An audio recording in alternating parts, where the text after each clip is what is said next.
Jansangram news, बातमीची सत्यता हीच आमची ओळख। आर्वी शहरात खड्डेमय वातावरण, प्रशासन गंधारीच्या भूमिकेत काँग्रेस कार्यकर्त्यांनी पडलेल्या गड्ड्यांमध्ये बेशरमाचे झाड लावून प्रशासनाचे वेधले लक्ष। आर्वी शहरातील नागरिकांना गेल्या अनेक वर्षांपासून खड्डेमय रस्त्याचा त्रास सहन करावा लागत आहे। या समस्येकडे प्रशासनाचे लक्ष वेधण्यासाठी काँग्रेस कार्यकर्त्यांनी अनोखं आंदोलन करत रस्त्यावरील खड्ड्यांमध्ये बेशरमाचे झाड लावले आहे। आर्वी तळेगाव मार्गावरील शिवाजी चौक ते वर्धाटी पॉइंट पर्यंतचा रस्ता गेल्या 7 ते 8 वर्षापासून रखडलेला असल्याचा आरोप काँग्रेस कार्यकर्त्यांनी केलाय। पावसाळ्यापूर्वी केवळ मुरुम टाकून खड्डे बुजवले जातात, मात्र पाऊस पडताच ते पुन्हा उघडे पडतात। परिणामी नागरिकांना जीव धोक्यात घालून प्रवास करावा लागत असून अनेक अपघातही घडल्याचा दावा करण्यात आलाय।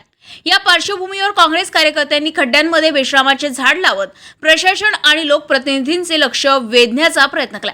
तसेच उपविभागीय सार्वजनिक बांधकाम विभागाचे उपअभियंता प्रशांत सोळके, आमदार सुमित वानखेडे आणि खासदार अमर काळे यांना निवेदन देत रस्त्याचे तातडीने कायमस्वरूपी काम करण्याची मागणी करण्यात आली। सर्व उपस्थित भारतीय राष्ट्रीय काँग्रेसचे पदाधिकारी, आर्वी तालुका शहर कार्यकारिणी या सर्वांच्या वतीने आज आम्ही या राज्य महामार्ग आर्वी तळेगाव रस्त्यावर जे काही गेल्या कित्येक वर्षापासून खड्डे पडलेले आहे, हा जो राज्य महामार्ग आहे गेल्या 8 वर्षापासून प्रलंबित आहे, तरीही इथल्या प्रशासनाला किंवा इथल्या लोकनेत्यांना अजूनपर्यंत जाग आलेली नाही।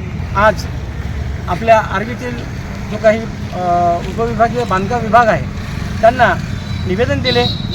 हे निवेदन देण्याच्या पूर्वी या रस्त्यावर आम्ही बेशरमचे झाड लावून या प्रशासनाचा जो काही निषेध आहे तो निषेध या बेशरमचे झाड लावून केलेला आहे।